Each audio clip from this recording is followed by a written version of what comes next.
मैं संजीव पांडे आज की क्लास में आप लोगों का हार्दिक स्वागत और अभिनंदन करता हूं।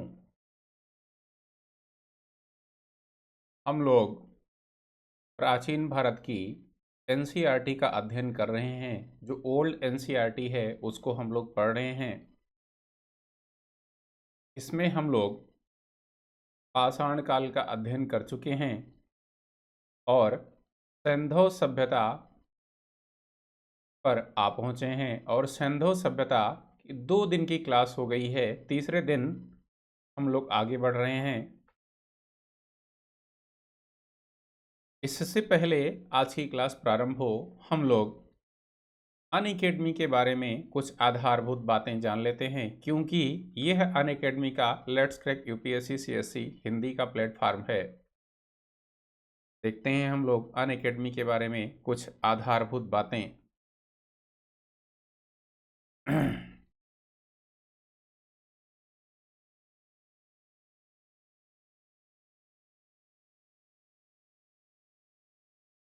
यहाँ पे सब्सक्रिप्शंस लेने पे आप लोगों को डेली लाइव क्लासेस की सुविधा प्राप्त होगी। स्ट्रक्चर्ड कोर्सेज और शेड्यूल आपको मिलेगा। लाइव टेस्ट और क्विज भी आपको मिलेगा। अनलिमिटेड एक्सेस भी आपको मिलेगा। अगली जो प्रमुख बात है वो ये है कि आप लोग अनअकैडमी के लर्निंग ऐप को अपने मोबाइल के प्ले स्टोर से डाउनलोड कर सकते हो। तमाम सारी सुविधाएं यहाँ पे आपको मिलेंगी। इसके अलावा हमारा नाम संजीव पांडे है, जैसा कि आप लोगों को विदित है, आप लोगों को पता है। और 8 साल से ज़्यादा टीचिंग का एक्सपीरियंस है। यमे हमने इतिहास से किया हुआ है, वो भी इलाहाबाद यूनिवर्सिटी से।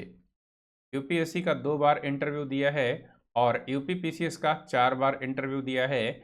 आप लोग हमारे टेलीग्राम चैनल को ज्वाइन कर सकते हैं। यहाँ पे आपको पीडीएफ मिलेगा पूरे प्राचीन भारत का, कई खंडों में मिलेगा, और इकट्ठा भी पूरे प्राचीन भारत का आप लोगों को हमारा पीडीएफ मिलेगा। अन्य चीज़ें भी यहाँ पे आपको मिलती रहेंगी। Unacademy history by Sanjeev Pandey के नाम से आप लोग हमें टेलीग्राम पे सर्च कर सकते हैं और ज्वाइन कर सकते हैं।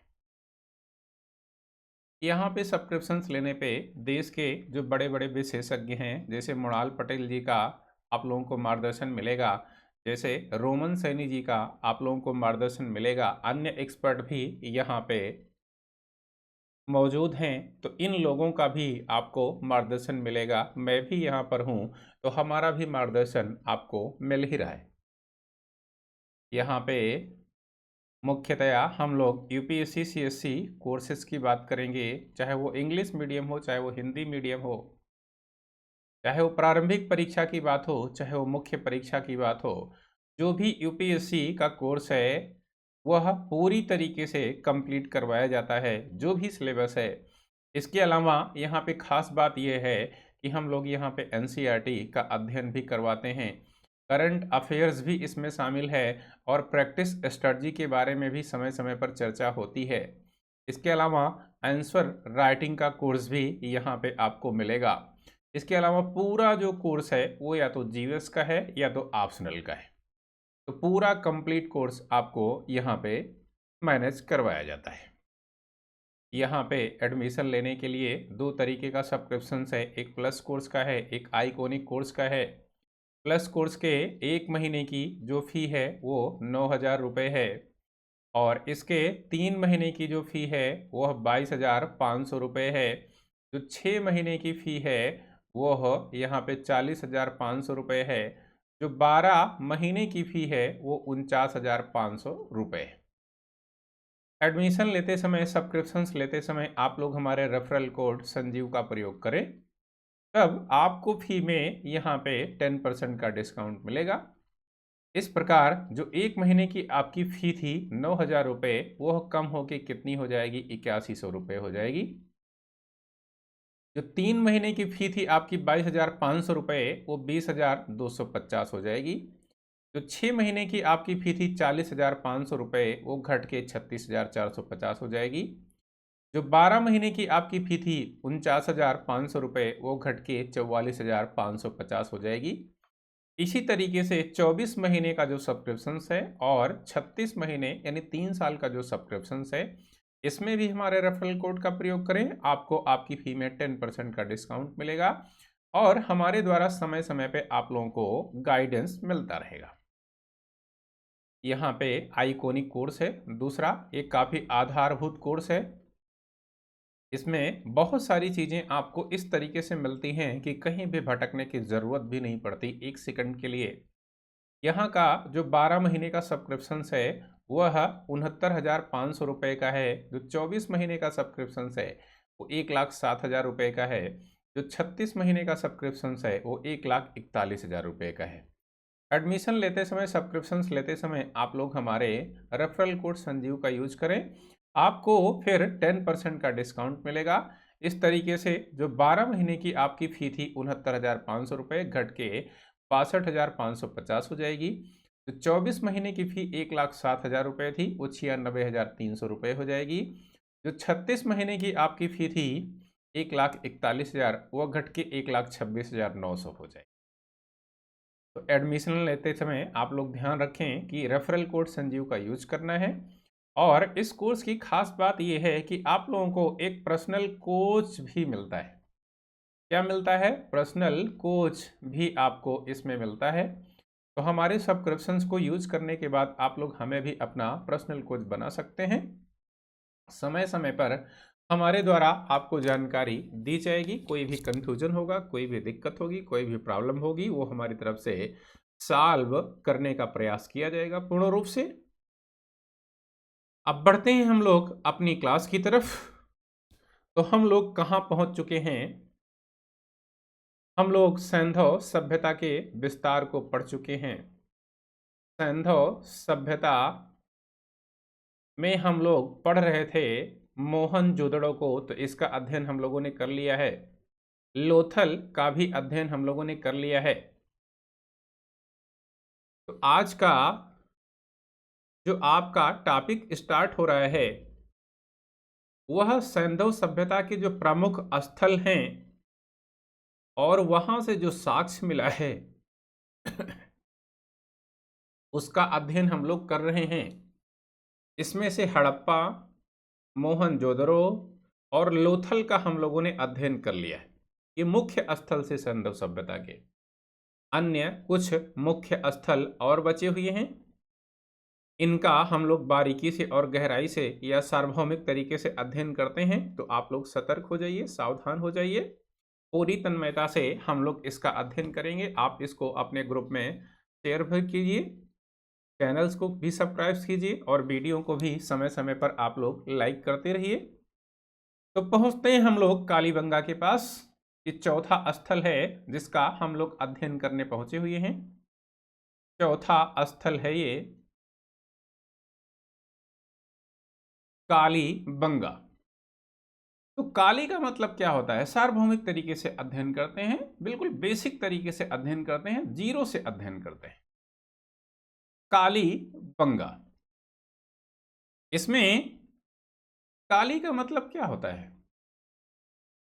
जैसा कि आप लोगों को पता होगा, काली का मतलब क्या होता है? काली का मतलब ब्लैक, ब्लैक का मतलब काली या काला। और बंगा का मतलब क्या होता है? बंगा का मतलब होता है बेंजल्स। क्या होता है? बेंजल्स। और बेंजल्स को हम लोग हिंदी में क्या बोलते हैं? चूड़ियां बोलते हैं। क्या बोलते हैं? चूड़ियां बोलते हैं। तो इंग्लिश में इसका अर्थ क्या हुआ? ब्लैक बेंजल्स, काले रंग की चूड़ियां।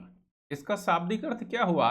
इसका शाब्दिक अर्थ हुआ ब्लैक बेंजल्स, यानी इसको हिंदी में हम लोग क्या बोलेंगे? काले रंग की चूड़ियां। तो कालीबंगा का शाब्दिक अर्थ हुआ काले रंग की चूड़ियां। इसी तरीके से हम लोग अध्ययन करेंगे इसका। और मैं गारंटी देता हूं 200% कि एक भी क्वेश्चन यहां से अगर आपका बाहर हो जाए तो आप लोग बताइएगा मुझे, चाहे वो यूपीएससी हो, चाहे वो कोई भी स्टेट कमीशन क्यों ना हो, एक भी क्वेश्चन न बाहर हुआ है न बाहर होगा। तो सावधानी से इसका अध्ययन करना है, तभी ऐसा हो पाएगा। अब अगर आपसे पूछा जाए कि यह जो कालीबंगा है यह कहाँ स्थित है, तो कालीबंगा कहाँ स्थित है? राजस्थान में स्थित है। और राजस्थान कहाँ है? भारत में है। तो जिस तरीके से हम लोगों ने देखा था कि सैंधव सभ्यता का विस्तार विश्व के 3 देशों में मिलता है, अफगानिस्तान, पाकिस्तान और भारत में। इसी परिप्रेक्ष्य में हमें समझना है कि अगर आपसे पूछा जाए कि यह जो कालीबंगा है इसका साक्ष्य कहां से मिलता है, अफगानिस्तान, पाकिस्तान या भारत, तो आप कहेंगे भारत। अब भारत में इसका साक्ष्य कहां से मिलता है? तो राजस्थान से मिलता है। राजस्थान में किस जिले में यह कालीबंगा स्थित है? तो आप कह दीजिए कि राजस्थान के हनुमानगढ़ जिले में स्थित है। अब बात आती है कि यह जो सैंधव सभ्यता है, ये सैंधव सभ्यता का जो सेंट्रलाइजेशन था वो मुख्यतः नदियों के किनारे था। इसके जो नगर थे लगभग वो नदियों के किनारे बसे थे। जैसे आज भी अगर आप लोग देखें, लखनऊ नदी के किनारे बसा है, या हैदराबाद नदी के किनारे बसा हुआ है, इलाहाबाद नदी के किनारे बसा हुआ है, दिल्ली के किनारे जमुना नदी है, बनारस में गंगा नदी है, गाजीपुर में भी आप लोग देख रहे होंगे गंगा जमुना पहुंचती है। तो मुख्यतया आज भी जो नगर बसे हुए हैं, जो नगरों का केंद्रण है लगभग वह नदियों के किनारे है। हालांकि कुछ नगर ऐसे हैं जहां पे कोई भी नदी नहीं है।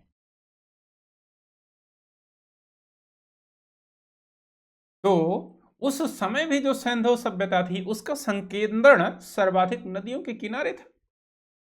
और यह जो कालीबंगा है, ये कालीबंगा किस नदी के किनारे स्थित था?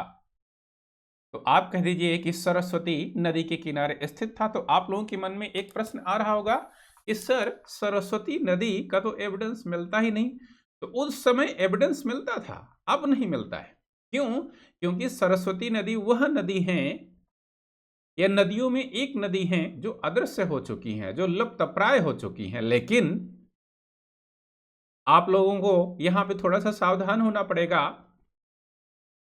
मैं आप लोगों को यह साक्ष्य 6-7 महीने पहले का बता रहा हूं, और यह हरियाणा में एक जिला है। इस जिले में 6-7 महीने पहले क्या हुआ कि अचानक एक खेत से ऐसे पानी की बौछार निकलने लगी।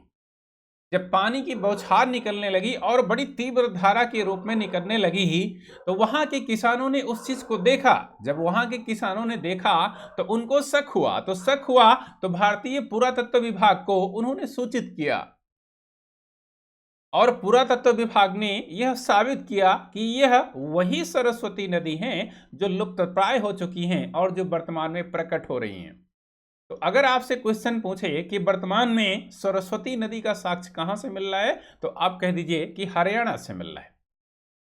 और मैं आपको बताऊं कि यह वह सरस्वती नदी हैं जिनको वैदिक युग में घग्घर नदी के नाम से जाना जाता था। किसके नाम से जाना जाता था? घग्घर नदी के नाम से जाना जाता था।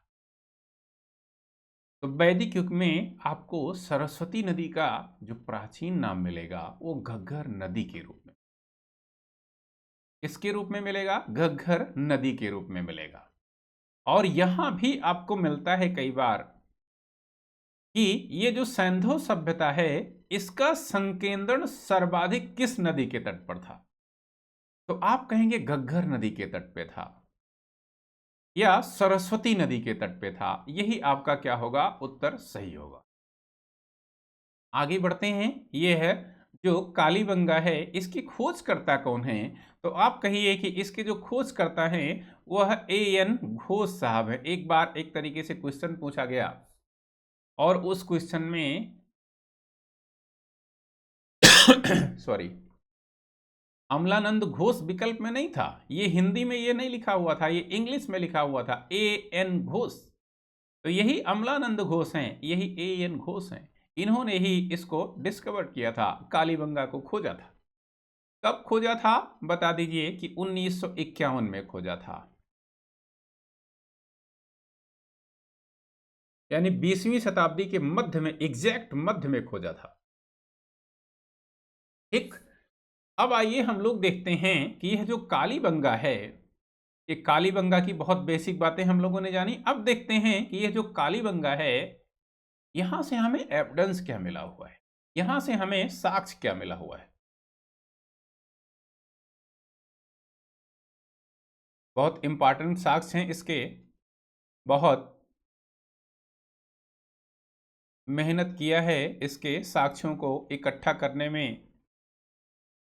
ध्यान से हम लोगों को इसको समझना है। यहां से हमें शल्य क्रिया का साक्ष्य मिला है, बहुत इंपॉर्टेंट बात है ये। किसका साक्ष्य मिला है? शल्य क्रिया का साक्ष्य मिला है। आप लोगों को पता ही है कि जो शल्य क्रिया है वह चिकित्सा की एक पद्धति है, लेकिन जो वर्तमान की शल्य क्रिया है, क्या उसी तरीके से शल्य क्रिया का यहां भी साक्ष्य मिला है? तो ऐसा नहीं है, उसी तरीके से यहां साक्ष्य नहीं हुआ। तो कैसा साक्ष्य मिला है? ये जैसे मान लीजिए कि मानव का कपाल है, कपाल मतलब स्कल, मानव की खोपड़ी है। यहाँ पे आप देखेंगे तो ये नाक का हिस्सा है, इधर ये कान का हिस्सा होता है, यहीं पे आंखें आंखें होती हैं। ठीक, ये मानव बन गया। अब वो आखिर मानव की खोपड़ी में ही शल्य क्रिया का एविडेंस मिला हुआ है। तो ये जो एएन घोष साहब हैं, एएन घोष ने माना कि इस खोपड़ी में इस तरीके से एक छेद किया गया है, और इसी छेद को इन्होंने मान लिया किसका साक्ष्य? शल्य क्रिया का साक्ष्य मान लिया। किसने मान लिया? एएन घोष साहब ने मान लिया कि यही शल्य क्रिया है, यही शल्य चिकित्सा है, और कोई आज की तरीके से शल्य क्रिया का साक्ष्य थोड़ा ना मिला हुआ। यही इतनी चीज है बस। और शल्य क्रिया या चिकित्सा विज्ञान का जो पहली बार एविडेंस मिल रहा है आपको पूरे सैंधव क्षेत्र में, वह इसी कालीबंगा से मिल रहा है। इसके बाद आप लोग देखेंगे कि प्राचीन भारत के जो सबसे प्रसिद्ध और प्रथम चिकित्सा शास्त्री थे वो चरक थे। चरक मुनि ने एक ग्रंथ लिखा था जिसका नाम था चरक संहिता, तो मैं बताऊंगा आपको। उसके बाद में आयुर्वेद आया। जैसे जैसे आगे बढ़ूंगा मैं आप लोगों को बताऊंगा। नेक्स्ट, कालीबंगा। कालीबंगा में भूकंप का भी साक्ष्य मिला है। किसका साक्ष्य मिला है? भूकंप का, अर्थक्वेक का साक्ष्य मिला है। और यह साक्ष्य सर्वप्रथम इसी कालीबंगा से ही मिला है। यह भी बहुत इंपॉर्टेंट एविडेंस है। नेक्स्ट, कालीबंगा से हमें जूते हुए खेत का साक्ष्य मिला है। जूते हुए खेत का साक्ष्य, और इसको किस रूप में पूछता है यूपीएससी में, यह भी बताना हमारा यहाँ पे उत्तरदायित्व है। यहाँ पे दूसरे रूप में कई बार पूछा है कि कहां से कोण रेखा का साक्ष्य मिला हुआ है। कोण रेखा या हल रेखा का साक्ष्य मिला है। किसका साक्ष्य मिला है? हल रेखा का साक्ष्य मिला है। तो कोण रेखा या हल रेखा या जुते हुए खेत का साक्ष्य, ये तीनों एक ही चीज है। कैसे? जैसे मान लीजिए कि एक खेत है, ये 1 बीघे का खेत है। अब यहाँ पे आज तो ट्रैक्टर द्वारा जुताई की जाती है, उस समय हल द्वारा जुताई की जाती थी। हल का साक्ष्य मिला हुआ है। तो जैसे मान लीजिए हल चल रहा है, गहरा हल चल रहा है, तो आप लोग देखेंगे यहाँ पे गहराई हो जाती है, और इसके बगल में इस तरीके से जो मिट्टी है ये दोनों तरफ उड़ जाती है। ऐसा नहीं कि एक तरफ उड़ जाती है, दोनों तरफ उड़ जाती है। और इसी कोण रेखा का साक्ष्य मिला हुआ है। कहां से मिला हुआ है? इसी कालीबंगा से मिला है। अब इसमें यह भी साक्ष्य मिला है कि एक कोण के बगल में दूसरा कोण था, और दूसरे कोण में दूसरी फसल को बोए जाने का साक्ष्य मिला है। जैसे आज भी हम लोग देखते होंगे कि जैसे मान लीजिए कि एक खेत किसका है? ये खेत गेहूं का है, तो गेहूं में गेहूं तो होता ही है। और गेहूं के बीच में कई बार आप लोग देखते होंगे कि हमारी संस्कृति में या कृषि पद्धति में यह चीज भी है कि इसके बीच में कई बार लोग सरसों भी बो देते हैं, तो गेहूं और सरसों दोनों एक साथ हो जाता है। अब कई बार ये होता है कि सरसों एक लेयर से इस तरीके से बोई जाती, एक लेयर कर दिया, एक लेयर यहां पे कर दिया वर्तमान में, क्योंकि जो खेती है वर्तमान की वो आधुनिक तकनीकी से युक्त है। ये तीसरी लेयर सरसों की कर दी, और यहाँ पे बीच में गेहूं है, यहाँ पे बीच में गेहूं है। लेकिन पहले क्या होता था? पहले गेहूं भी इसी में बो दिया जाता था, और कम से कम 100 ग्राम इसी में सरसों का दाना भी छींट दिया जाता था। इसके अलावा इसमें ऐसा नहीं कि सरसों ही बोया जाता है, मटर भी बो दिया जाता है। वो भी गेहूं के पौधे पर चढ़ जाती है और उसमें भी दाना मिल जाता है। तो इसी तरीके से ये कालीबंगा के लोग भी 2 फसलों की खेती करते रहे होंगे एक खेत में। ठीक, ये भी समझ में आ गया होगा आप लोगों के। आगे बढ़ते हैं, यहां से हमें युगल समाधान के साक्ष्य मिले हुए हैं। किसके साक्ष्य मिले हुए हैं? युगल समाधान के साक्ष्य मिले हुए। युगल समाधान का मतलब क्या है? युगल समाधान का मतलब यह है, एक सिमेट्री मिली हुई है, समाधान मिला हुआ है, इसमें आधे में मेल की आकृति है, आधे में फीमेल यानी ओमेन्स की आकृति है, यहां मैन है यहां ओमेन है। और इससे यह साबित होता है युगल समाधान से, युगल का मतलब क्या हुआ कि आदमी कम उम्र में ही मर गया, और कम उम्र में दोनों मरे हुए हैं। इसका मतलब क्या है कि यहां यानी सिंधु सभ्यता में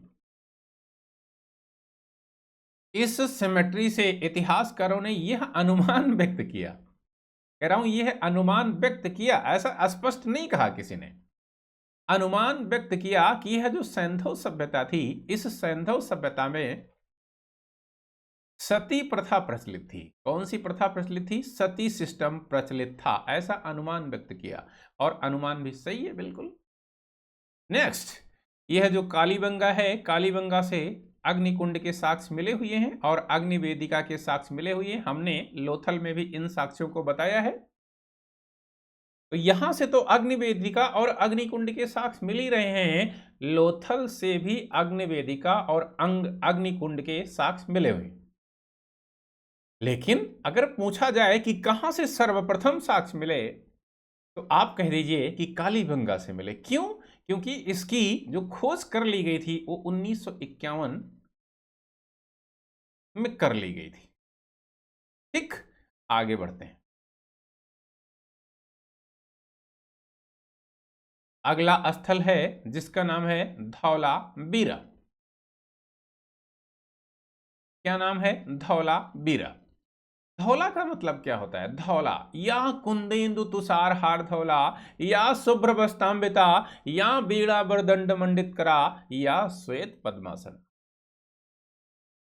या कुंदेन्दु तुषार हार धौला। धौला का मतलब क्या है? धौला का मतलब है व्हाइट। क्या मतलब है? व्हाइट। और व्हाइट का मतलब क्या होता है? व्हाइट का मतलब होता है सफेद। होता है या नहीं होता? होता है निश्चित रूप से। तो हमने कहा है कि बिल्कुल बेसिक तरीके से इतिहास को पढ़ा जाएगा, और बेसिक तरीके से ही पढ़ाई हो रही है। और बीरा का मतलब क्या होता है? बीरा, इस शब्द को सुना होगा आप लोगों ने ग्रामीण अंचल में, या हो सकता है ना सुना हो। तो बीरा का मतलब वो बिरवा नहीं है। बिरवा का मतलब कई बार पौधा भी होता है, और बिरवा का मतलब कई बार पान का वो भी होता है, जिस पान को हम लोग खाते हैं, जैसे बनारस का पान प्रसिद्ध है। तो वो नहीं है। ये बीरा का मतलब क्या है? ये इस बीरे का मतलब है कुआं। कुआं, कुआं का मतलब क्या है? बेल्स। धौला का मतलब हुआ सफेद और बीरा का मतलब हुआ कुआं, यानी इसका शाब्दिक अर्थ क्या हुआ? इसका शाब्दिक अर्थ हुआ सफेद कुआं। ये इसका शाब्दिक अर्थ हो रहा है, इसका मतलब नहीं हो रहा है। इसका शाब्दिक अर्थ जो हो रहा है वो सफेद कुआं हो रहा है। किसका? धौला बीरा का। अब आइए देखते हैं इसकी स्थिति कहां है, इसको किसने डिस्कवर किया, कब डिस्कवर किया, इसको हम लोग देखते हैं। तो इसकी स्थिति कहां है, कहां स्थित है धौलावीरा? तो आप कह दीजिए कि गुजरात के कच्छ जिले में स्थित है। कहां स्थित है? कच्छ जिले में स्थित है। इस नदी के किनारे स्थित है, तो मानसेहरा और मनसर नदी के किनारे स्थित है। इसको किसने खोजा था? तो आप कह दीजिए कि इसका जो मुख्य खोजकर्ता था वो जेपी जोशी है। मुख्य खोजकर्ता है, सहायक के रूप में कई हैं। तो इसका जो मुख्य खोजकर्ता है वो जेपी जोशी साहब है। जेपी जोशी का मतलब क्या हुआ? जेपी जोशी का मतलब हुआ जगपत जोशी। क्या हुआ? जगपत जोशी। ठीक, कब खोजा इन्होंने? तो आप कह दीजिए कि 1967 में खोजा। 1967 ईस्वी में इसको डिस्कवर किया था। किसने? जगपत जोशी साहब ने। इसमें सहायक खोजकर्ता कौन थे? तो सहायक खोजकर्ता प्रोफेसर बिष्ट साहब थे। अब आइए हम लोग आगे बढ़ते हैं और देखते हैं कि यह जो धौलावीरा है, धौलावीरा से क्या क्या हमें एविडेंस के रूप में मिल रहा है, साक्ष्य के रूप में क्या क्या यहाँ पे मिल रहा है। तो बहुत इंपॉर्टेंट है यहाँ पे जो साक्ष्य है, इसको ध्यानपूर्वक आप लोग पढ़ना। साक्ष्य को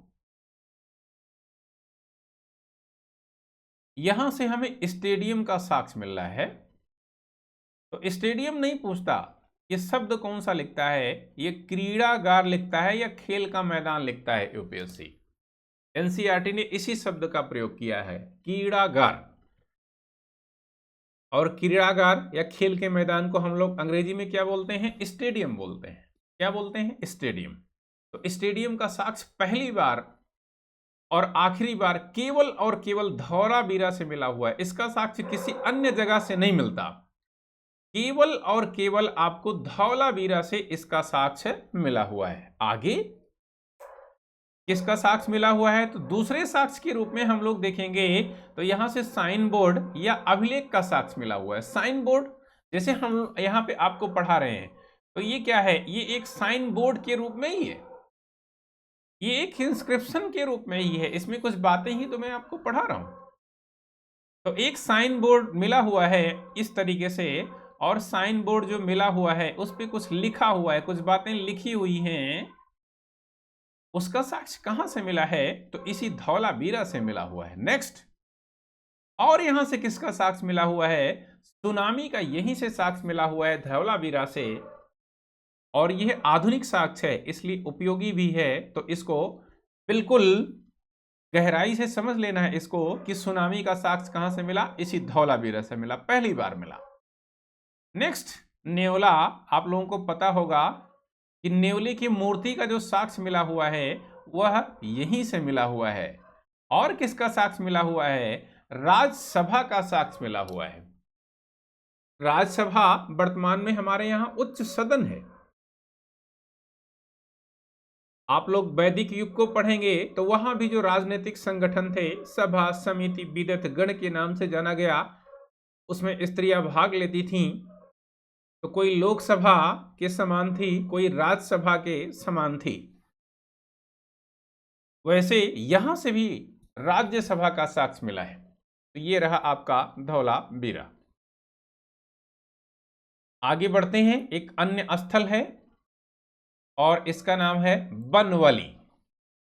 तो बनवाली कहां है, यहां से क्या साक्ष्य मिला है, इसको हम लोग देखते हैं। तो इसकी स्थिति के बारे में हम लोग देखें तो यह हिसार में स्थित है, और हिसार कहाँ है? हरियाणा में स्थित है।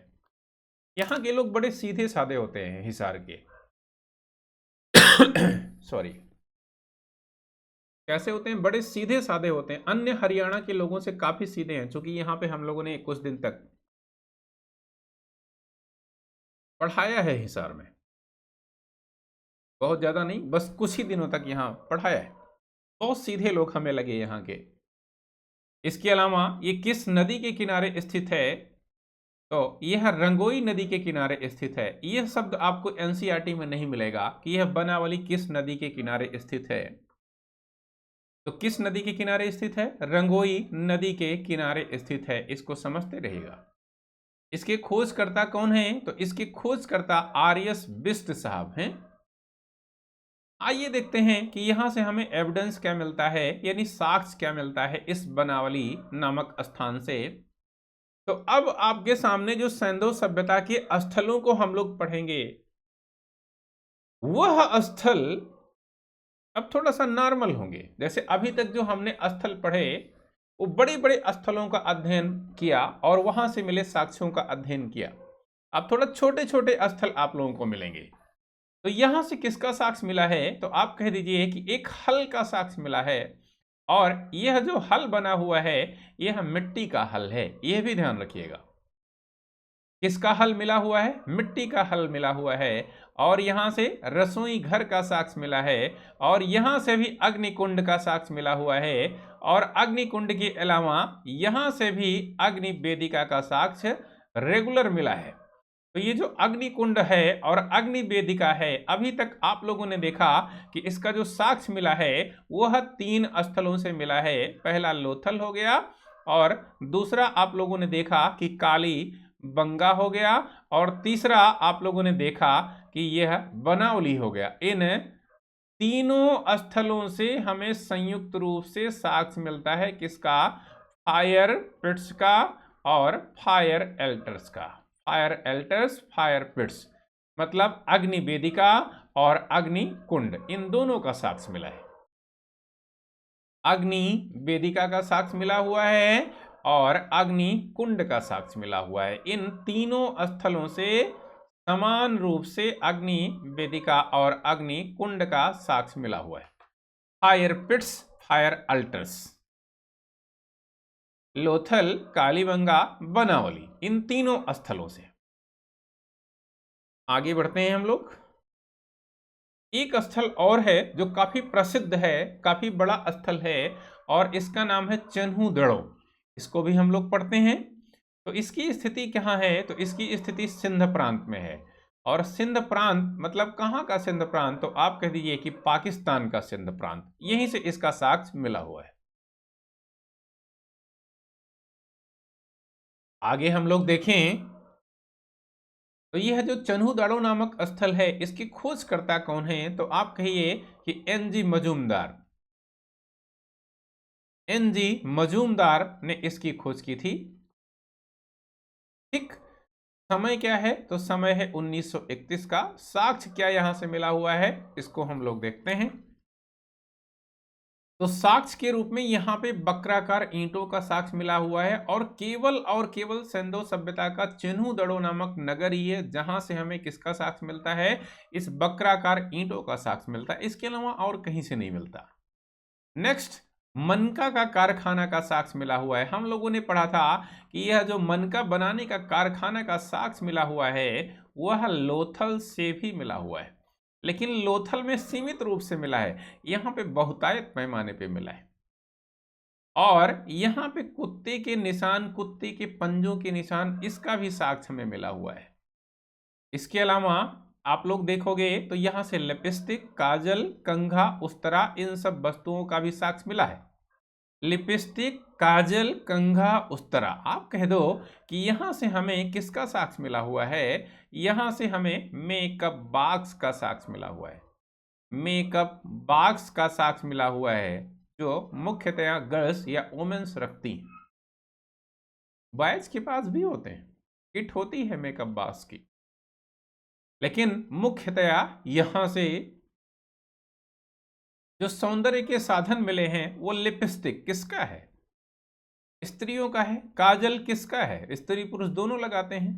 कंघा किसका है? कंघा का यूज भी दोनों करते हैं। उस्तरा किसका है? जो शेविंग वगैरह पुरुष करते हैं। आगे बढ़ते हैं हम लोग। कुछ अन्य स्थलों को भी हमने यहां पे रखा है जिससे आप लोग जान जाएं उनके बारे में भी, क्योंकि यहां से कई बार क्वेश्चन पूछा जाता है। जो कम महत्वपूर्ण स्थल हैं वो कहाँ हैं, किसने खोजा, क्या जानकारी खास मिली, इसका अध्ययन भी हम लोग कर लेते हैं। तो एक स्थल है पहला, यहां पे आप लोग देख रहे होंगे, पहला स्थल आप लोगों के सामने है, और पहला स्थल है सुतकागिंडोर। आप लोगों ने पढ़ा था सुतकागिंडोर कहाँ स्थित है? तो यह पाकिस्तान के बलूचिस्तान प्रांत में स्थित है, और बिल्कुल सिंधु सभ्यता का पश्चिमी स्थल है। याद आया? पिछली क्लास में पढ़ा था हम लोगों ने इसको। और किस नदी के किनारे स्थित है? तो आप कह दीजिए दास्क नदी के किनारे स्थित है। तो कहाँ स्थित है? तो ये देखिए बलूचिस्तान में स्थित है। बलूचिस्तान कहाँ स्थित है? आप कह दीजिए कि PAK यानी पाक में स्थित है। POK नहीं करना, PAK करना है, पाकिस्तान। नदी का तट तो यहाँ पे नदी का तट लिखा हुआ है, ये थोड़ा सा मिस्टेक हो गया है कि किस नदी के किनारे बलूचिस्तान स्थित है। तो आप कह दीजिए यह दास्क नदी के किनारे स्थित है, और यह एक बंदरगाह नगर भी है, यह भी याद रखना आप लोग। दूसरा स्थल कौन सा है? सुतका को। ये कहाँ है? यह भी बलूचिस्तान में है। बलूचिस्तान कहाँ है? तो इसी पाकिस्तान में है। ये किस नदी के किनारे स्थित है? तो सादी कौर नदी के किनारे स्थित है। यह भी यहां से कुछ खास एविडेंस नहीं मिला हुआ है। नेक्स्ट, बालाकोट, इसको आप लोग याद रखना, बालाकोट को, बालाकोट को भूलना मत। ये वही सर्जिकल स्ट्राइक वाला बालाकोट है जो पाकिस्तान के बलूचिस्तान प्रांत में स्थित है। नदी का तट कोई नहीं मिलता और यह एक बंदरगाही नगर है, यह भी ध्यान रखना। पोर्ट है यहाँ पे गोदीवाड़ा है, कहाँ? बालाकोट में। नेक्स्ट, डाबरकोट, ये कहाँ है? ये भी बलूचिस्तान प्रांत में स्थित है, यहां से कुछ साक्ष्य नहीं मिलता। नेक्स्ट, ये इंपॉर्टेंट है, रोपड़। रोपड़ कहाँ है? पंजाब में है। पंजाब कहाँ है? भारत में है। किस नदी के किनारे स्थित है? सतलज। यहां से क्या एविडेंस मिला हुआ है? तो यहां से मनुष्य के साथ कुत्ते दफनाए जाने का साक्ष्य मिला हुआ है। मनुष्य के साथ कुत्ते के दफनाए जाने का साक्ष्य मिला हुआ है। हमने आपको पाषाण काल में पढ़ाया था, जब पाषाण काल का हम लोग अध्ययन कर रहे थे तो उस समय भी बताया था कि पाषाण काल में नव पाषाण काल के दो स्थल हैं। एक स्थल है बुर्ज होम, और एक स्थल है दूसरा जिसका नाम है गुफ कराल। ये दोनों स्थल ऐसे हैं, गुफ कराल मतलब कुम्हार की गुफा, और बुर्ज होम मतलब जन्म स्थान। इन दोनों स्थलों से जो साक्ष्य मिला है वो मनुष्य के साथ कुत्ते दफनाए जाने का साक्ष्य मिला हुआ है, लेकिन ये पाषाण कालीन साक्ष्य है, ये पाषाण कालीन स्थल हैं। अब संधव कालीन भी एक स्थल आप लोगों ने देख लिया जिसका नाम है रोपड़, जो पंजाब में स्थित है और सतलज नदी के किनारे स्थित है। वहां से भी यही सेम साक्ष्य मिल रहा है, तो ये समानता भी आप लोगों को दिखी। ये चीज आपको यहीं पे मिलेगी। अन्य क्लास में आप पढ़ के देख लो, कहीं इस तरीके से समानता और कहीं पे रेगुलेट इस तरीके से किया जाए या चीजों को लिंकेज किया जाए, ये बहुत मुश्किल है, ये काम एक्सपर्ट का ही है। आगे, आमरी नामक स्थल कहाँ स्थित है? सिंध प्रांत में स्थित है। और सिंध प्रांत का मतलब क्या? पाकिस्तान का सिंध प्रांत यहीं स्थित है और सिंधु नदी के किनारे स्थित है। यहां से एक पशु का साक्ष्य मिल रहा है, इस पशु का नाम है बारहसिंघा। नेक्स्ट, अगला स्थल है जिसका नाम है रंगपुर। रंगपुर का साक्ष्य कहां से मिला है? अहमदाबाद से मिला है, गुजरात से मिला हुआ है। ये किस नदी के किनारे स्थित था? भादर नदी के किनारे स्थित था। इसको खोजा किसने? इसको SR राव साहब ने खोजा था। नेक्स्ट, अगला स्थल है राखी गढ़ी नामक स्थल है, और यह स्थल कहाँ स्थित है? ये जींद में स्थित है। जींद कहाँ है? हरियाणा में है। किस नदी के किनारे है? तो घग्गर यानी सरस्वती नदी के किनारे। इसको किसने डिस्कवर किया? तो आप कहिए कि इसको सूरजभान साहब ने डिस्कवर किया था। तो ये कुछ कम महत्वपूर्ण स्थल हुए जिनके बारे में हम लोगों ने जाना कि इनकी स्थिति कहाँ है। इसमें से स्थिति के बारे में बहुत क्वेश्चन पूछता है, किस नदी के किनारे स्थित है बहुत पूछता है, कुछ खास है तो उसको भी जरूर पूछता है कई बार। अब यहां पे हम लोगों ने सिंधु सभ्यता के नामकरण का अध्ययन कर लिया, सिंधु सभ्यता की उत्पत्ति विषयक मत का अध्ययन कर लिया, सिंधु सभ्यता के तिथि का अध्ययन कर लिया, सिंधु सभ्यता के विस्तार का अध्ययन कर लिया, सिंधु सभ्यता के विस्तार के जो प्रमुख स्थल हैं और वहां से मिले जो साक्ष्य हैं इनका भी अध्ययन कर लिया।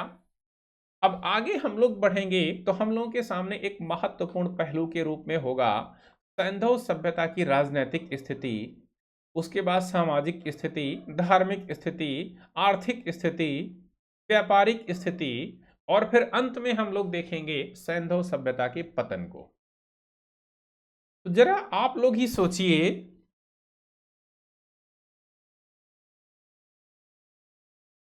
कि जो सिंधु सभ्यता इतनी बड़ी सभ्यता थी,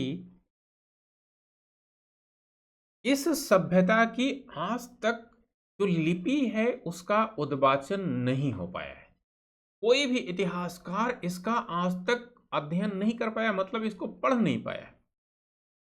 तो हमने कहा था कि लिपि के रूप में आप लोगों के सामने एक पहलू होगा, फिर हम लोग सिंधु सभ्यता की राजनीतिक स्थिति का अध्ययन करेंगे। तो यहां पे लिपि है और इसके बाद हम लोग नगर योजना देखेंगे, फिर हम लोग आएंगे सिंधु सभ्यता की राजनीतिक, सामाजिक, आर्थिक तमाम सारी स्थितियों का अध्ययन करेंगे। तो लिपि के परिप्रेक्ष्य में अगर हम लोग देखें तो कोई भी इतिहासकार आज तक ऐसा नहीं हुआ जो सिंधु सभ्यता की लिपि को पढ़ पाता। केवल एक इतिहासकार थे जिनका नाम था आई महादेवन साहब, आई महादेवन। इन्होंने पढ़ने का प्रयास किया था लेकिन ये भी सफल नहीं हुए थे। अब अगर आपसे पूछा जाए कि सिंधु लिपि किस टाइप की लिपि है तो आप लोग कहेंगे कि सिंधु लिपि चित्राक्षर यानी पिक्टोग्राफिक प्रकार की लिपि है। आप लोगों ने देखा होगा कि जो इसके समान इराक में जन्मी हुई सभ्यता, समानांतर इराक में जन्मी हुई सभ्यता थी जिसका नाम था मेसोपोटामिया या सुमेरियन की सभ्यता। इस सभ्यता की जो लिपि थी वो कीलाक्षर प्रकार की थी, क्यूनिफॉर्म में थी। यहाँ की लिपि चित्राक्षर प्रकार की है यानी पिक्टोग्राफिक प्रकार की है और इसको पढ़ने का प्रयास किया था प्रोफेसर आई महादेवन साहब ने, लेकिन यह सक्सेस नहीं हुए थे। यही बात यहाँ पे कही गई है। आगे देखते हैं इसकी लिपि को। तो यहाँ पे हमने एक चित्र लिया है सिंधु लिपि का, एनसीईआरटी से ही चित्र लिया है, और एक लिपि लिया है मेसोपोटामियाई लिपि का। दोनों का अध्ययन करते हैं गहराई से। ये सिंधु लिपि है और सिंधु लिपि के परिप्रेक्ष्य में हम लोगों ने जाना ये चित्रात्मक प्रकार की है। तो इस लिपि पे आपको ये चित्र का निशान बनता हुआ दिखाई पड़ रहा होगा। किसका निशान बनता हुआ दिखाई पड़ रहा है? ये चित्र का निशान बनता हुआ दिखाई पड़ रहा है आप लोगों को। किसका निशान बनता हुआ दिखाई पड़ रहा है? चित्र। ये भी एक चित्र बना हुआ आपको दिखाई पड़ रहा है, ये भी एक चित्र बना हुआ दिखाई पड़ रहा है, ये भी एक चित्र ही है, ये भी एक चित्र ही है। अब इसको आज तक कोई भी इसको पढ़ नहीं पाया है। जो भी चित्र बने हुए हैं आज तक कोई भी पढ़ने में यहाँ पे किसी को सक्सेस हासिल नहीं हुई। अगर इस लिपि को पढ़ लिया जाए तो शायद बहुत सारी जानकारियां जो अदृश्य रूप में इस सिंधु सभ्यता में अभी भी समाई हुई हैं वह निकल के आए तो बहुत सारे इतिहास जो सिंधु सभ्यता के छुपे हुए वो हमें पता चल जाएंगे। क्योंकि ये चित्राक्षर प्रकार की है तो कोई भी इसे पढ़ने में अभी सफल नहीं हुआ है। हो सकता है कालांतर में कोई पढ़ ले, आप पढ़ ले, हम पढ़ ले, कोई अन्य इतिहासकार पढ़ ले। और ये जो लिपि है मेसोपोटामियाई लिपि, इसको आप लोग देख रहे हैं इस प्रकार की है। ये क्यूनिफॉर्म में है। जो भी चित्र यहाँ पे आपको बना हुआ मिलेगा ये इस तरीके से मिला हुआ, ये देखो इस तरीके से आपको यहाँ पे मिल रहा है। इस तरीके के चित्र मिल रहे हैं, इस तरीके के चित्र आपको मिल रहे हैं। ये देखो क्यूनिफॉर्म में चित्र मिल रहे हैं, त्रिभुज के आकार के चित्र मिल रहे हैं। इसी परिप्रेक्ष्य में इसको क्या कहा गया? इसको कीलाक्षर कहा गया। क्या कहा गया? कीलाक्षर लिपि कहा गया। और इसको क्या कहा गया? इसको चित्रात्मक लिपि कहा गया। क्या कहा गया? चित्रात्मक लिपि के रूप में इसको जाना गया। इसको कोई नहीं पढ़ पाया, इसको पढ़ लिया है। और पढ़ लिया है तो इसी परिप्रेक्ष्य में यह जो मेसोपोटामियाई लिपि है, यह जो मेसोपोटामिया की सभ्यता की लिपि है, इस मेसोपोटामिया की सभ्यता का विकास कहाँ हुआ था? आप कह दीजिए कि इराक में हुआ था। इराक में किस नदी के किनारे हुआ था? तो आप कह दीजिए टिग्रिस नदी के किनारे हुआ था। इसी के अब एक क्वेश्चन और यहां से पूछता है कि विश्व की सबसे प्राचीन सभ्यता कौन थी? तो विश्व की जो सबसे प्राचीन सभ्यता थी यही मेसोपोटामिया की सभ्यता थी। इसका जन्म लगभग 4000 BC में हुआ था। सिंधु सभ्यता में प्रोफेसर मार्शल ही वो अंतिम इतिहासकार हैं जो कहते हैं कि सिंधु सभ्यता का जन्म 3250 BC में हुआ था। इसका जन्म 4000 BC में हुआ था। तो इसके पहले की यह सभ्यता हुई। और विश्व की सबसे प्राचीन सभ्यता यही मेसोपोटामिया की सभ्यता हुई। इससे प्राचीन कोई सभ्यता नहीं है। और इसके समकालीन जो सभ्यता है हमने आपको पहले भी बताया है वो है इजिप्टियन सिविलाइजेशन जिसका विकास नील नदी के किनारे हुआ था। वो है चाइनीज सिविलाइजेशन जिसका विकास ह्वांगहो नदी के किनारे हुआ था। तो हमने यहाँ पे सिंधु सभ्यता की लिपि का गहराई से अध्ययन किया। अब हम लोग आते हैं सिंधु सभ्यता का एक मुख्य टॉपिक है सिंधु सभ्यता की नगर नियोजन। क्या है? सिंधु सभ्यता का नगर नियोजन। तो सैंधव सभ्यता के नगर नियोजन का हम लोग अध्ययन करते हैं। तो सैंधव सभ्यता के जो नगर है ना, ये नगरों के कारण ही यह सभ्यता आज पूरे विश्व में प्रसिद्ध है। क्यों? क्योंकि इसके जो नगर हैं वो अत्यंत विकसित अवस्था में, वर्तमान जैसे नगर जो चंडीगढ़ आज का है उस तरीके से यहाँ के नगर बसे हुए थे। अभी आपकी समझ में आ जाएगा। चलिए हम एक नगर को लेते हैं। जैसे मान लीजिए कि हमने सैंधव सभ्यता का एक नगर लिया और इसका नाम है हड़प्पा। सब लोगों को पता है कि यह जो हड़प्पा नामक स्थल है, यह नगर है, इसकी खोज दयाराम साहनी महोदय ने की थी। 1921 में इसकी खोज की थी। रावी नदी के बाएं किनारे पर स्थित था, पंजाब में स्थित था ये। अब ये जो हड़प्पा नामक नगर आपको दिखा यहाँ पे, ये हड़प्पा नामक नगर ये आपको बना हुआ भी दिखाई पड़ रहा है। अब यह जो हड़प्पा नामक नगर था, ऐसा पता चलता है कि यह नगर दो भागों में विभाजित किया गया था। जब दो भाग हो गया तो आप लोग देख रहे होंगे कि यह भाग जो हो गया ये पश्चिमी भाग हो गया और यह भाग जो हो गया वो पूर्वी भाग हो गया। तो ये भाग कैसा भाग हो गया? ये भाग पूर्वी भाग हो गया। तो इसको इतिहासकारों ने पूर्वी भाग नहीं कहा, इसको पूर्वी टीला कहा। कैसा टीला कहा? पूर्वी सॉरी, पूर्वी टीला कहा इसको। और इसको क्या कहा? इसको पश्चिमी भाग नहीं कहा, इसको पश्चिमी टीला कहा। इसको क्या कहा? इसको पश्चिमी टीला कहा। तो यानी कि जो सैंधव सभ्यता के नगर हैं वो दो भागों में विभाजित हैं। पश्चिमी भाग को पश्चिमी टीला के नाम से जाना गया और पूर्वी भाग को पूर्वी टीले के नाम से जाना गया। अब पश्चिमी भाग की क्या खास विशेषता है और पूर्वी भाग की क्या विशेषता है, इसको हम लोग देख लेते हैं। तो ये जो पश्चिमी भाग है, पश्चिमी भाग के परिप्रेक्ष्य में आप लोग देखोगे तो यह पाओगे कि यह जो पश्चिमी भाग है,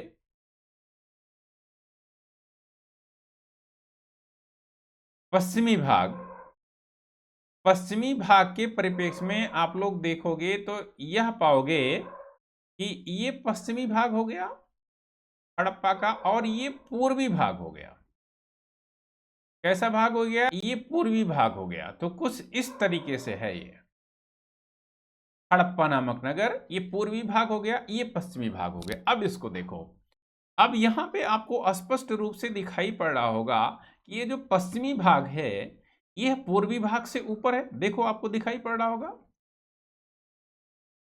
ऊपर का मतलब क्या है? ये पूर्वी भाग से अधिक ऊंचाई पर स्थित है।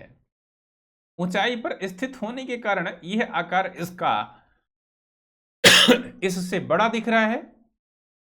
तो यह अपेक्षाकृत पूर्वी भाग से ऊंचाई पर स्थित है। और ये कैसा है? ये आप देख रहे होंगे कि ये निचला भाग है।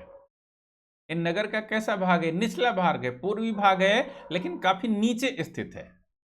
इस परिप्रेक्ष्य में यह जाना गया कि अगर यह ऊंचाई पर स्थित है तो इसका मतलब यहां पे अच्छे लोग निवास कर रहे होंगे। अच्छे लोग मतलब जो बौद्धिक लोग हैं वे लोग निवास कर रहे होंगे, जो भौतिकवादी लोग हैं वे लोग यहाँ पे निवास कर रहे थे।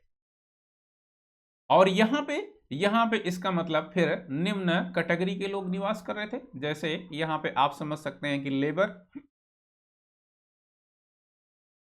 और लेबर का मतलब क्या है? श्रमिक लोग यहाँ पे निवास करते थे। और कौन निवास करता था? तो कह दीजिए कि यहाँ पे दास लोग भी निवास करते रहे होंगे। ठीक। इसके अलावा और इसकी खास बात क्या है? जब यहाँ पे अच्छे लोग निवास करते थे तो क्या करते थे कि इस अपने भाग को ये लोग कई रक्षा प्राचीरों से घिरे हुए रहते थे, जिससे ऊंची ऊंची दीवारें बना के रखते थे। और ये लोग नहीं कर पाए क्योंकि निम्न लोग थे, श्रमिक वर्ग के लोग थे। इसी परिप्रेक्ष्य में ये जो पश्चिमी टीला है, इस पश्चिमी टीले को दुर्ग टीले के नाम से जाना गया। किसके नाम से जाना गया? इसको दुर्ग टीले के नाम से जाना गया क्योंकि चारों तरफ से इसको दुर्ग की तरीके से घेरा था इन लोगों ने। यहां पे ऐसा कुछ नहीं मिलता, इसको किसी भी रक्षा प्राचीर से घेरा नहीं गया था। अब आप लोग देखेंगे तो यह भी पाएंगे कि जहां पे बौद्धिक वर्ग रहता है, बौद्धिक वर्ग के परिप्रेक्ष्य में जनसंख्या कम होती है। तो ये जो पश्चिमी भाग था इसकी जनसंख्या काफी कम थी। और जहां पे निम्न लोग होते हैं वहां पे जनसंख्या ज्यादा होती है। क्या होती है? ज्यादा होती है। नेक्स्ट, जहां पे कम लोग होते हैं आप लोगों ने यह भी देखा होगा कि इसका क्षेत्रफल भी क्या होता है? क्षेत्रफल भी कम होता है। तो इसका क्षेत्रफल कम था। इसका क्या था? इसका जो क्षेत्रफल था पूर्वी भाग का, वह क्षेत्रफल इसकी अपेक्षाकृत ज्यादा था। अब जो पश्चिमी भाग है, ये पश्चिमी टीला है, ये जो दुर्ग टीला है, दुर्ग टीले पे बड़ी अच्छे अच्छे स्मारक मिले हुए हैं, भवन मिले हुए हैं। जैसे यहीं से प्रशासनिक भवन का साक्ष्य मिला हुआ है, महत्वपूर्ण संस्थाओं का साक्ष्य मिला हुआ है, प्रशासनिक भवन। यहीं से हमें सभा भवन का भी साक्ष्य मिला हुआ है, assembly house, administrative house, assembly house का साक्ष्य मिला हुआ है। यहीं से हमें दो इमारतें मिली हुई हैं, एक बृहद स्नानागार की इमारत हमें यहीं से मिली हुई है, और यहीं से हमें अन्नागार भी मिला हुआ है। अन्नागार का मतलब बृहद अन्नागार या महान अन्नागार का साक्ष्य मिला हुआ है। किसका? महान अन्नागार का साक्ष्य मिला है। मतलब महत्वपूर्ण जो इमारतें थी, जो भवनें थी, जो संस्थाएं थी, वो यहीं पर थी। अब यहां से, यहां तो निम्न लोग रहते हैं, तो आप समझ जाओ एक कॉन्सेप्ट है। तो यहां क्या होगा? यहां आपको छोटे छोटे अन्नागारों का साक्ष्य मिलेगा। किसका साक्ष्य मिलेगा? अन्नागारों का साक्ष्य मिलेगा। और किसका साक्ष्य मिलेगा? और यहां पे आप लोग देखेंगे तो श्रमिक आवास का भी साक्ष्य मिलेगा। श्रमिक रह रहे हैं ना, तो श्रमिक आवास का भी यहां पे साक्ष्य मिलेगा। श्रमिक आवास से तात्पर्य किससे है? लेबर क्वार्टर्स से है। तो यहां पे आप लोग देख रहे होंगे कि अधिक महत्वपूर्ण संस्थाएं और उनसे संबंधित स्मारकों या भौतिक वस्तुओं का साक्ष्य मिला। यहां पे निम्न चीजों का साक्ष्य मिला। तो ये तो हो गया सैंधव सभ्यता का नगर। इसमें एक चीज और हम समझ लेते हैं, जैसे जो सैंधव सभ्यता का भवन होता था वो कुछ इस तरीके से होता था। सैंधव सभ्यता का भवन का मतलब है सैंधव सभ्यता के मकान। यहां पे चारों तरफ एक तरीके से ये बरामदा बना हुआ है और ये आंगन का भाग है। चारों तरफ यहां भी आपको कमरे बने हुए मिलेंगे, यहां भी आपको कमरे बने हुए मिलेंगे, यहां भी आपको कमरे बने हुए मिलेंगे, यहां भी आपको कमरे बने हुए मिलेंगे।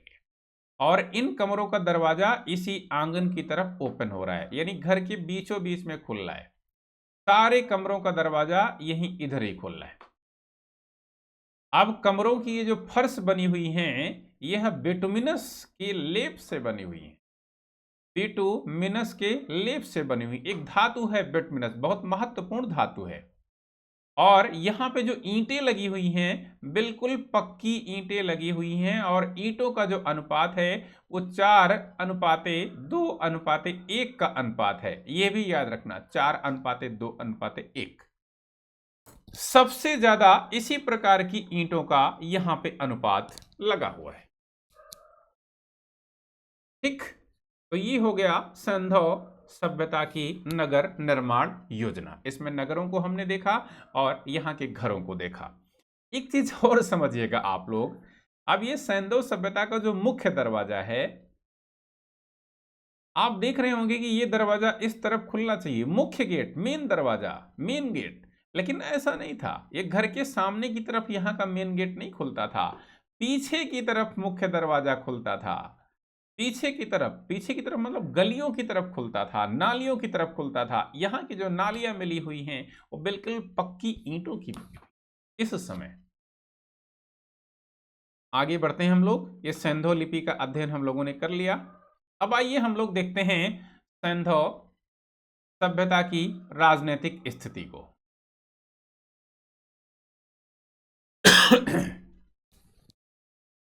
तो जरा आप लोग गहराई से सोचिए, यह सैंधव सभ्यता, अधिकतर इतिहासकार यह मान के चल रहे हैं, अधिकतर इतिहासकार, यह जो सैंधव सभ्यता थी धरती पर 1500 वर्षों तक तो जिंदा ही थी। कितने वर्षों तक? 1500 वर्षों तक तो चली ही थी। अब भाई इतनी बड़ी सभ्यता जिसके इतने क्षेत्रों से साक्ष्य मिले और 15 वर्षों तक चली थी, तो निश्चित रूप से आप लोग जरा सोचो कि इस सभ्यता को नियंत्रित करने के लिए कोई ना कोई राजनीतिक इकाई तो रही होगी, कोई ना कोई जिला रहा होगा, उसकी राजधानी रही होगी, राज्य रहा होगा, उसकी राजधानी रही होगी, राजा रहा होगा, उसका अपना राज्य रहा होगा, वो तमाम प्रकार से जनता के ऊपर करारोपण कर रहा होगा, उसकी अपनी राजनीतिक हैसियत होगी।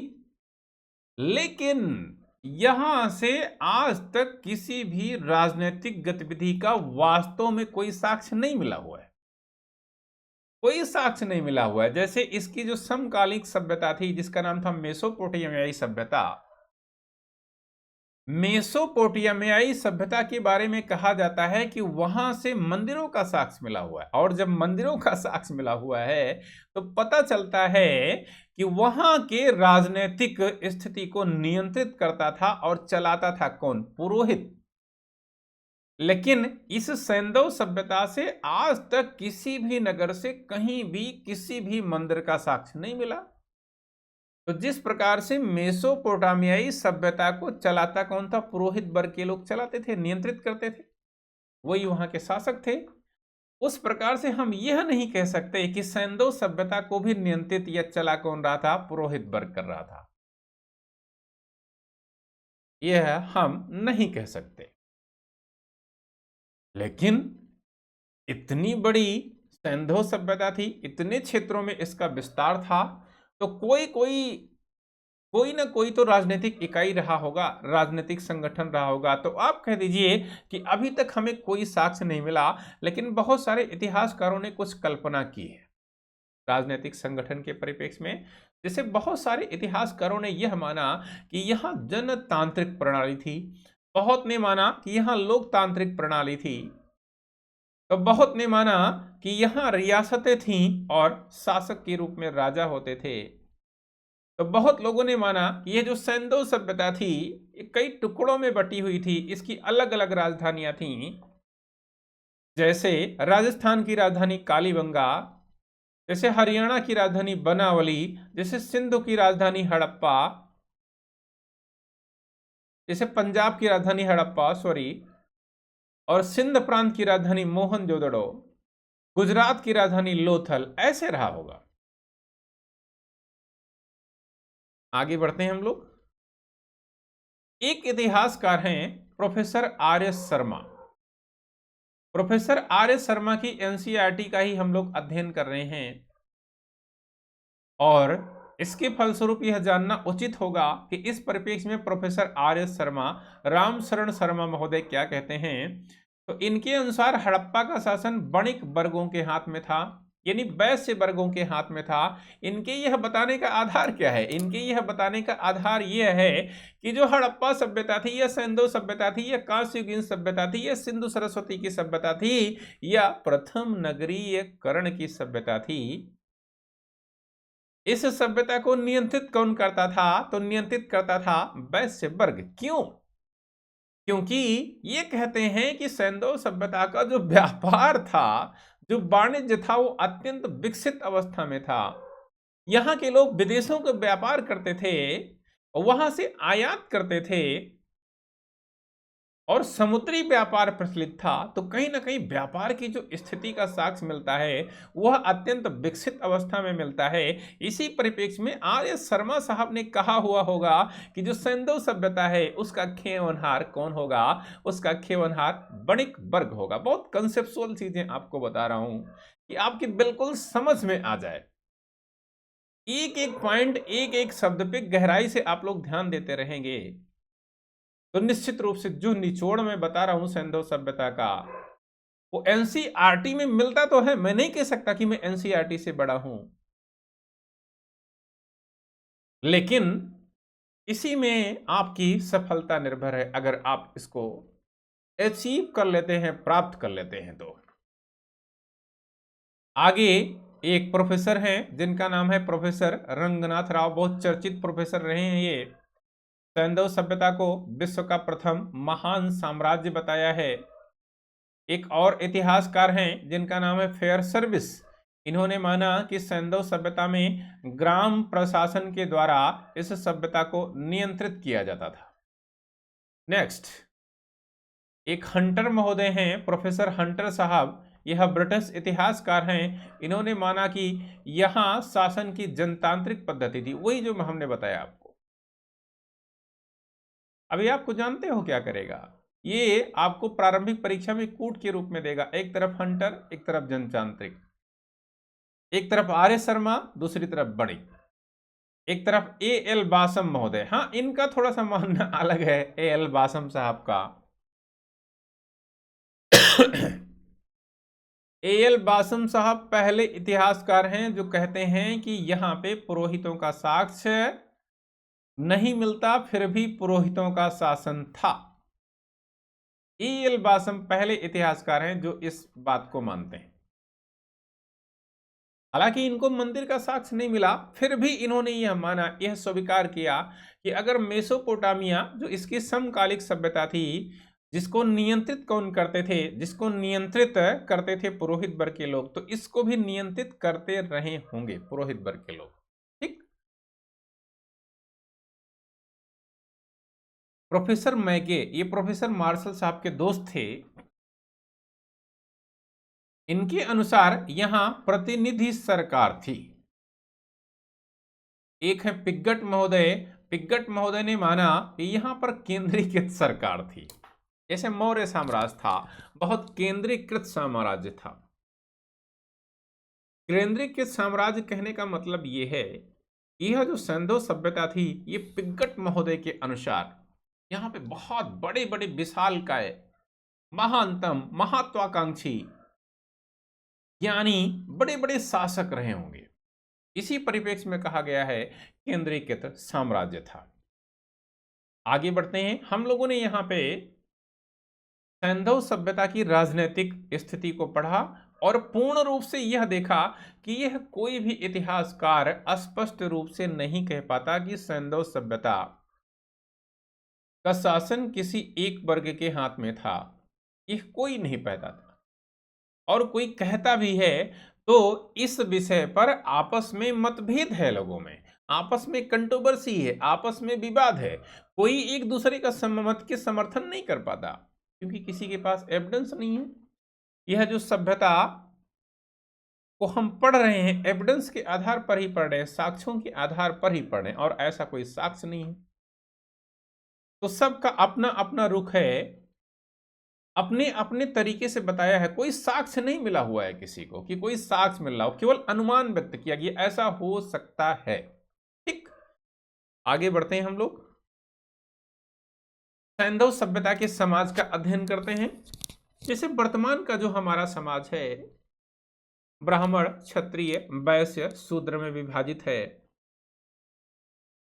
ये वर्ग और जाति के रूप में है। इसमें तमाम सारी अन्य जातियां भी हैं, कुछ मिश्रित जातियां हैं, और मिश्रित जातियों का उद्भव कैसे हुआ मैं आपको मौर्योत्तर काल के इतिहास में बताऊंगा, तो वहां की गहराई में मैं नहीं जाना चाहता।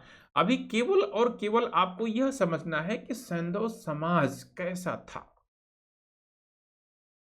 तो जो सिंधु समाज था, सिंधु समाज के परिप्रेक्ष्य में अगर हम लोग देखेंगे या गहराई से अध्ययन करेंगे, तो ये पाएंगे कि जो सिंधु समाज था वो कुल 4 वर्गों में बटा था, जातियों में नहीं। जातियों की उत्पत्ति हम लोग पढ़ेंगे उत्तर वैदिक काल में, और वर्गों की उत्पत्ति हम लोग पढ़ेंगे ऋग वैदिक काल में। हम आपको बताते रहेंगे समय से। तो यहां यानी सिंधु सभ्यता का जो समाज था वो मात्र प्रधान समाज था। कैसा समाज था वो? मात्र प्रधान समाज था। मात्र प्रधान समाज था। कैसे? आप लोग कहोगे मात्र प्रधान समाज का मतलब क्या हुआ? स्त्रियों की चलती थी, पुरुषों की नहीं चलती थी, स्त्रियों की सुनी जाती थी।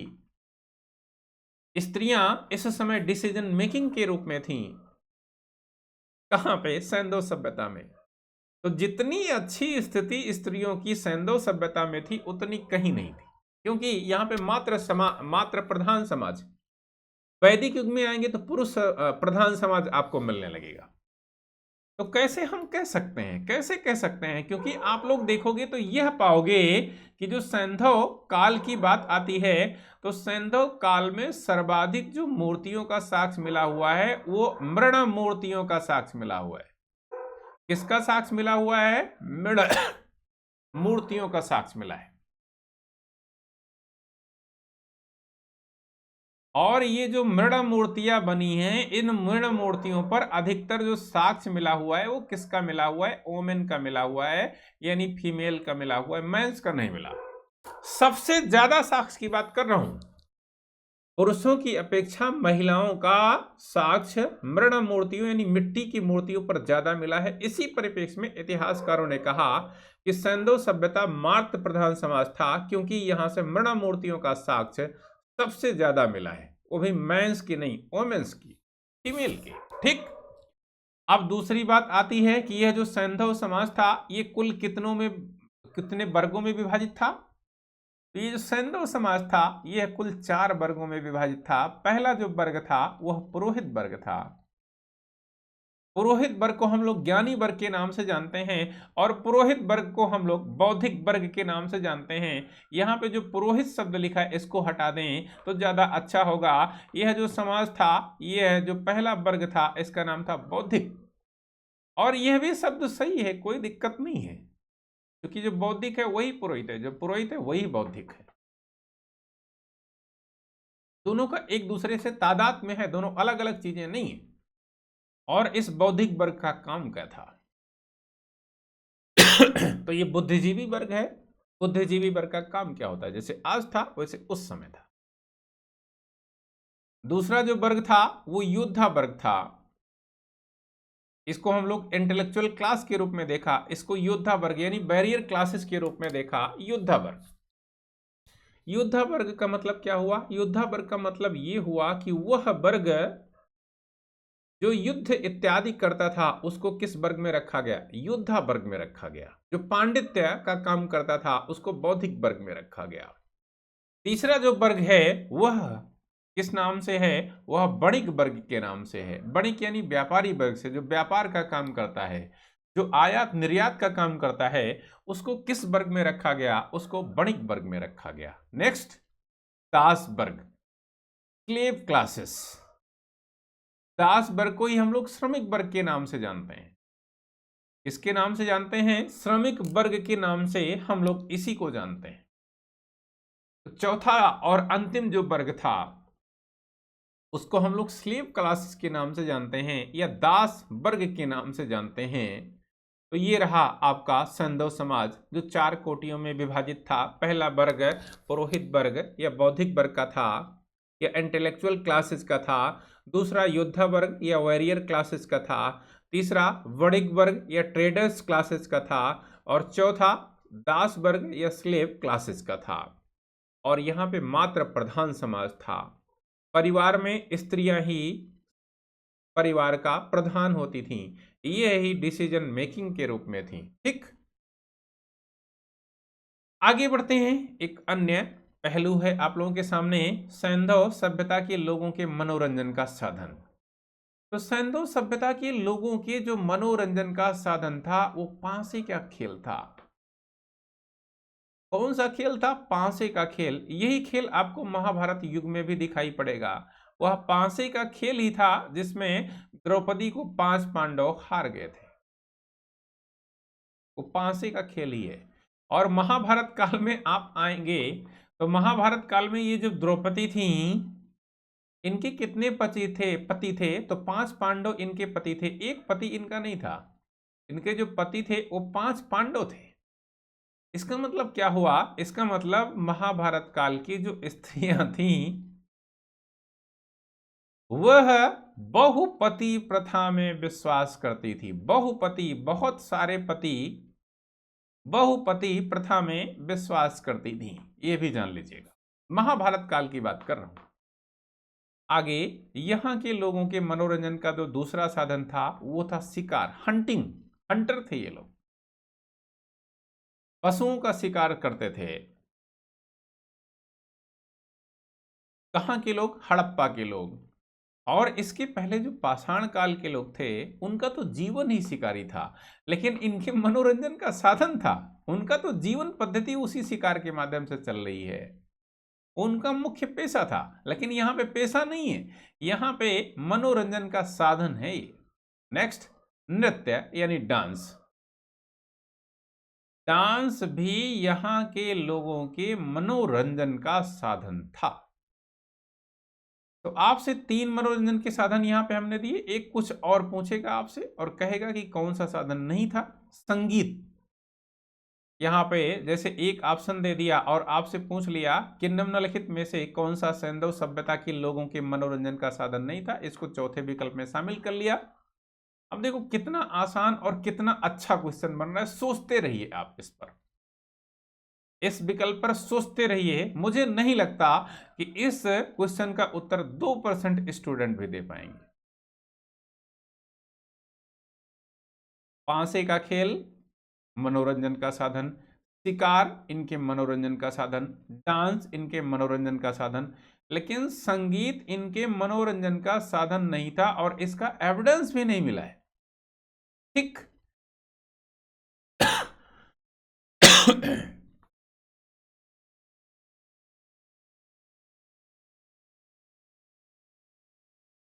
ये मनोरंजन के साधन की बात हो गई। और मनोरंजन के साधन के बाद हम लोग आगे जो पढ़ेंगे वो क्या होगा, वह स्त्रियों की दशा की बात होगी। किसकी बात होगी? स्त्रियों की दशा की बात होगी। हालांकि इसका अध्ययन हम लोग कर चुके हैं स्त्रियों के बारे में। इस परिप्रेक्ष्य में आप लोग देखिए कि जो सैंधव समाज था वो मात्र प्रधान समाज था, ये बात मैं आपको बता भी चुका हूं। लेकिन देख लीजिए, ऐसा इस आधार पर कहा जाता है क्योंकि यहां से नारी की अत्यधिक मात्रा में मूर्तियां मिली। नारी की मूर्तियां मिली ही हैं। किसकी मूर्तियां मिली हैं? नारी की। और नारी की कैसी मूर्तियां मिली हैं? तो आप कहिए कि नारी की मृण मूर्तियां ज्यादा मिली हुई हैं। मृण मूर्तियां, मृण का मतलब क्या हुआ?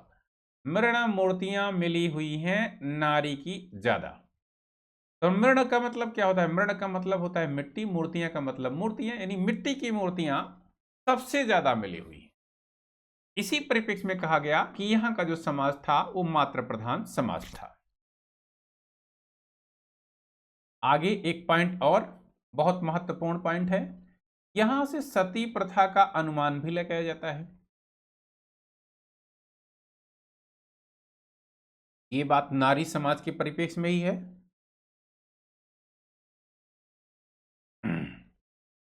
किसका अनुमान लगाया जाता है? सती प्रथा का अनुमान लगाया जाता है, क्योंकि कालीबंगा, काले रंग की चूड़ियां हम लोगों ने पढ़ा है, लोथल नामक स्थल को पढ़ा है और यहां से देखा है कि इन दोनों स्थलों से युगल समाधान यानी कपल सिमेट्री के साथ मिले हुए हैं। हमने आपको उस समय भी बताया था, इससे यह बात साबित होती है कि यहां पे सती प्रथा का प्रचलन था। सती के प्रथा के बारे में हम लोग बात करें तो सती प्रथा का जो हमें साक्ष्य मिलता है वो एरण के अभिलेख में पहली बार मिलता है। उसके बाद में जब तुर्कों का या विदेशियों का आक्रमण हुआ भारत के ऊपर तो सती प्रथा ने गहरी छाप छोड़ ली।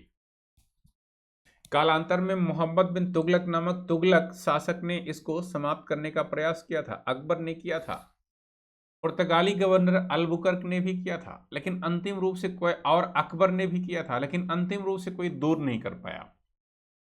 अंतिम रूप से ऑल ओवर इंडिया में इसको दूर करने का काम किया था राजा राम मोहन राय के प्रयासों से विलियम बेंटिंग ने 1833 ईस्वी में।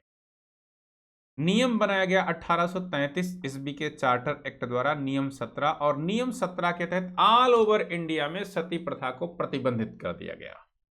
लेकिन सर्वप्रथम इसी विलियम बेंटिंग ने सती प्रथा को वर्ष 1829 में प्रतिबंधित किया था बंगाल में। 1830 में मद्रास एवं बंबई प्रेसिडेंसी में भी इस प्रतिबंध को लागू किया था। यह रहा सती प्रथा का साक्ष्य। नेक्स्ट, यहां की जो स्त्रियां थीं खाने पीने, वस्त्र और आभूषण की शौकीन थीं। किसकी शौकीन है? खाने पीने की। हमेशा स्त्रियां इसकी शौकीन होती ही हैं। किसकी शौकीन होती हैं? खाने पीने की शौकीन होती हैं। वस्त्र, अच्छे वस्त्र पहनने की शौकीन होती हैं। तीसरी खास बात क्या होती है? आभूषण पहनने की भी शौकीन होते हैं। सोने चांदी के अच्छे अच्छे आभूषण तो उस काल की शौकीन थी तो इस काल की भी शौकीन है। बहुत ज्यादा अंतर दिखता नहीं दोनों कालों में, क्योंकि यह सभ्यता बहुत ही विकसित सभ्यता थी। कौन सी सभ्यता? सैंधव सभ्यता अत्यंत विकसित सभ्यता थी। खाने पीने, वस्त्र और आभूषण की शौकीन थी यहां की स्त्रियां। आगे एक पॉइंट और है आप लोगों के सामने। नवसारो एक स्थल है जो हरियाणा में स्थित है। नवसारो, नवसारो में स्त्रियों की सुहाग का प्रतीक। स्त्रियां मांग में क्या लगाती हैं? सिंदूर लगाती हैं। ये इनके सुहाग का सिंबल्स होता है। किसका सिंबल्स होता है? इनके सुहाग का सिंबल्स होता है। सुहाग मतलब इनके पति का सिंबल्स होता है। पति ही तो सुहाग के रूप में होता है, चाहे वो किसी मैरिज से उनका ब्याह हुआ हो। तो ये वर्मिलन सिंदूर का साक्ष्य मिला है कहां से? इसी नवसारो नामक स्थान से। जबकि आप लोग देख रहे होंगे कि इन स्त्रियों के संबंध में हमने एक स्थल पढ़ाया था जिसका नाम था चेन्हू दड़ो। चेन्हू दड़ो या दड़ो एक ही शब्द है, यहां पे लिखा भी है चेन्हू दड़ो। यहां से लिपस्टिक, काजल, कंघा, उस्तरा इन सब का साक्ष्य मिला हुआ है। एक तरीके से जो श्रृंगार के संसाधन हैं उनका साक्ष्य मिला हुआ है। ये शब्द यहां पे लिखा हुआ है। श्रृंगार दानी का साक्ष्य मिला हुआ है। श्रृंगार दानी कहां से? हड़प्पा से मिला हुआ है, चनूदड़ों से नहीं मिला। श्रृंगार दानी यहां से मिली हुई है। लिपस्टिक, काजल ये सब कहां से मिले हुए हैं? चनूदड़ों से मिले हुए हैं। ये भी ध्यान रखना, एक अंतर है, बहुत बारीकी, बहुत गहराई वाला अंतर है। हड़प्पा से हमें श्रृंगारदानी का साक्ष्य मिला है।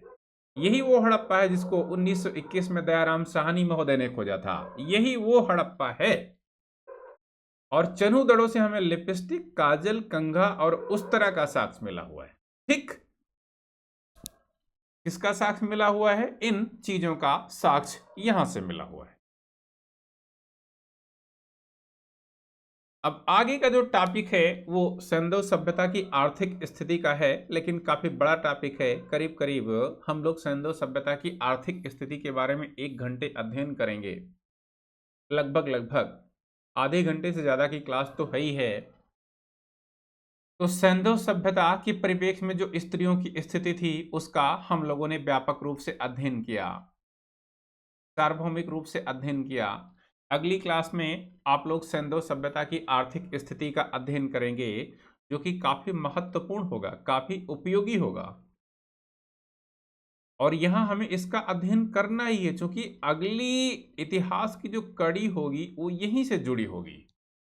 और अगर यहां हम पढ़े रहेंगे तो अगली कड़ी को समझने में हमें बहुत आसानी होगी, वो हमारे लिए इजी होगा। नहीं तो समझना बहुत मुश्किल होगा। तो इस तरीके से रेगुलर अध्ययन में आप लोग शामिल रहें। आज की क्लास में आप सभी लोग शामिल हुए, आप लोगों का बहुत बहुत हार्दिक धन्यवाद। बहुत बहुत शुक्रिया आप लोगों का। आपका दिन शुभ हो।